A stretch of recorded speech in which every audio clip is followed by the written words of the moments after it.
presidents and then there's super presidents. Yes. And listen, it's just important that we realize that probably our president is not at the president level. Have you ever wondered why President William Ruto is always walking in the streets whenever he visits America? While other presidents ride in convoys with sirens and flashing lights, Ruto chooses to stroll, smiling, waving, and sometimes even stopping for a chat. Asante Rais. All the best. On the surface, it looks humble, even inspiring. But the real story is darker, more revealing, and it tells us something about who Ruto really is. So we saw videos of our president being the most humble guy. Watu wanasema hivyo kwenye social media. Si mimi. Hiyo ni watu wake wanasema hivyo. Okay. Ati anatembea kwa streets. Unajua anatembea. I don't think anatembea kwa sababu anataka. I think ni juu ni kunoma huko. Ni noma. Let us start here. In America, African presidents, especially those who have reputation for corruption, are not treated like kings. They don't get endless motorcades, highway cleared for them, or street locked down. Ninakumbuka maprezo wetu wa Afrika wakiwekwa kwa basi moja. Rosa. Hiyo ndo nilisema nayo, wachana tu nayo hiyo. Hiyo ni kupoa fair siku ya mazishi. Sio kama mazishi ya Queen. Wakiwekwa kwa basi moja wote maprezo. The US police and security only bend rules for their own president. Everyone else waits. And Ruto knows this very well. That's why he avoids the humiliation of being stuck in traffic, sidelined, or, like France's Emmanuel Macron, stopped by police to make way for another leader's motorcade. Yesterday, after the closing of the session, Yes. President of France, Mr. Emmanuel Macron, one of the G20 presidents, Yes. those are the G20, great 20 nations in this country, in this world, was stopped in traffic and stood in traffic for over 40 minutes. 40. Waiting for President Donald Trump to exit the premise. They stopped every vehicle, every other president for 40 minutes. It was so serious, Macron got out of his car and went to talk to the cops himself. Ati boss, Kora akamwambia, Mr. President, I am so sorry, but there's nothing I can do. Macron akajam, akacall Trump, akamweka loudspeaker. How are you? Guess what? I'm waiting the street because everything is frozen for you. Trump akamwambia Iza man, niko karibu kutoka. Si ati ufunguliwe, niko karibu kutoka. Iza. Ruto cannot afford that embarrassment. For a man so consumed by his own image, he would rather walk than risk being seen as small, irrelevant, or powerless. Mimi nimesoma. Na nimesoma vizuri. I am probably the most learned president has ever elected. Kenya has ever elected. Sindio? But there's another layer. Ruto, a narcissist to the core, thrives on optics. He understands the power of pictures. Walking through the neat, polished, well-maintained streets of New York or Washington, he looks approachable, like a man of the people. Clips of him strolling abroad quickly go viral back at home, reinforcing his quote-unquote hustler brand. He knows Kenyans will watch and say, look, our president is just like us. But what they don't ask is, why can't he walk like this in Nairobi? Why not on the streets of Eldoret or Nakuru? Why only in America? Anaonekana kwa street ya US akitembea bila bodyguard. Hapa Kenya mnaona akitembea kwa street yote bila bodyguard. Bado. Anatembea na watu wangapi na motorcade ngapi? Kwa hivyo pia lazima tutamulika, si ndio? Kenya si a free country. Sisi hapa hakuna mtu anapiga mwingine, si ndio? Mbona aenda kutembea huko free? Yaani anaamini wa Amerika kuliko wa Kenya.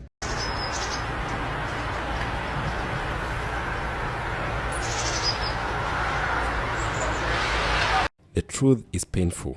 Back at home, Ruto cannot walk the streets without heavy security, motorcades, and traffic chaos. Not because Kenya don't love their president, but because he has failed to create the kind of environment that makes walking possible. The streets are unsafe, the infrastructure is broken, the sidewalks are filled with hawkers struggling to survive, and crime is a constant threat. Mr. Speaker, if you go to Enterprise Road, you'll be shocked. You know, there's a place where they sell pallets.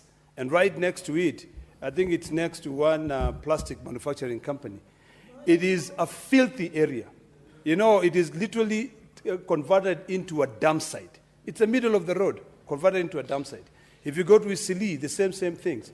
Mr. Speaker, it is about time that we start thinking about how do we manage Nairobi. He cannot casually stroll because the Kenya he rules is not built for dignity or for freedom of movement. And who is responsible for that?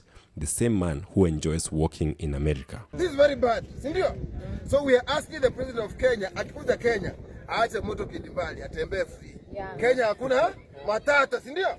Si Kenya hakuna matata? This is where the hypocrisy cuts deep. Ruto delights in America's order, its clean pavements, its functioning systems. Yet, he goes back home and presides over a country sinking under corruption, poor planning, and failed governance. Instead of fixing roads, funding healthcare, or empowering police to make streets safer, his regime has been busy enriching cartels, signing shady foreign deals, and looting public funds. There is no way in a country tunaamkia kusoma gazeti 24 billion fiat lost in SHA. In short, he helps keep Kenya in the very state that Donald Trump once crudely described as a quote-unquote shithole. The Washington Post first breaking the news that when Trump learned of a plan that would restore protections for immigrants from countries like Haiti, El Salvador, and several African nations, the president apparently growing frustrated, leading him to say, "Why are we having all these people from expletive whole countries come here?" And instead of being outraged at that label, Ruto's leadership style seems determined to prove it true. The current government has just decided, now we are all going to be waiting for the president to come to your constituency for a chat service, for you to get a token that you should ideally get through parliamentary budget process. Are you insinuating that money is stolen? What else could it be? So, when you see Ruto walking in America, don't be fooled. He's not being humble. He's avoiding humiliation. He's not embracing simplicity. He's hiding the fact that in global power circles, he's treated as a small man, an ordinary guest.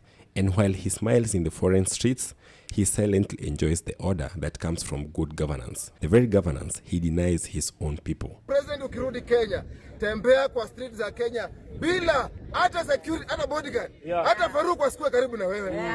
Sio mambo iko sawa? Iko sawa. In the end, Ruto's street walks abroad are not about connecting with the people. They are about shielding his pride, feeding his ego, and painting a false picture of humility. The untold truth is this: Ruto loves walking in America because it reminds him of what a well-governed nation looks like. But he will never admit that he's the one making sure that Kenya never becomes one. Have you ever noticed that you have a girlfriend you can't afford? Yes. President William Ruto, we have discovered the problem is not even his leadership style. The problem is that we can't afford him. He's too expensive for us. He is way too expensive for us. When you wake up and decide that to go to Ethiopia, you need to hire a private Emirati jet, and you wear the billionaire sunglasses and you live that lavish lifestyle. Kenya is this country that cannot feed its own children. Kenya is this country that cannot afford education for its own children. Kenya is this country that does not have capitation for schools. Kenya is this country that is borrowing left, right, and center. Kenya is this country that is indebted to the tune of 1.2 billion.